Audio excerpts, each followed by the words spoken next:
Abu Umama रज़ी अल्लाह ताला अन्हु से रिवायत है कि रसूलुल्लाह सल्लल्लाहु अलैहि वसल्लम फरमाते थे, तकवा के बाद मोमिन के लिए नेक बीवी से बेहतर कोई चीज़ नहीं।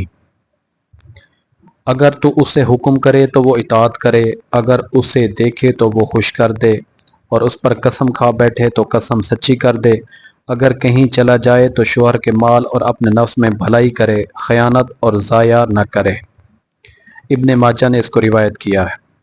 हदीस नंबर 2, साद बिन अबी वक़ास रज़ी अल्लाह ताला अन्हु से रिवायत है, रसूलुल्लाह सल्लल्लाहु अलैहि वसल्लम ने फरमाया, 3 चीज़ें आदमी की नेक बख्ती से हैं और 3 चीज़ें बदबख्ती से हैं।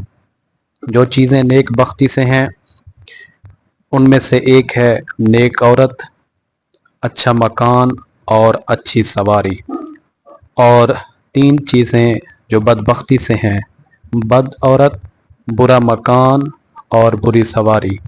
रिवायत किया है इसको अहमद बिन हाकिम ने।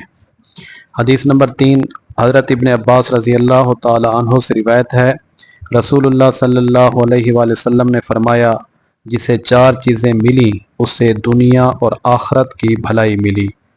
शुक्र करने वाला दिल, खुदा को याद करने वाली ज़ुबान, मुसीबतों पर सब्र करने वाला बदन, अपने नफ्स और शोहर के माल की हिफाजत करने वाली बीवी।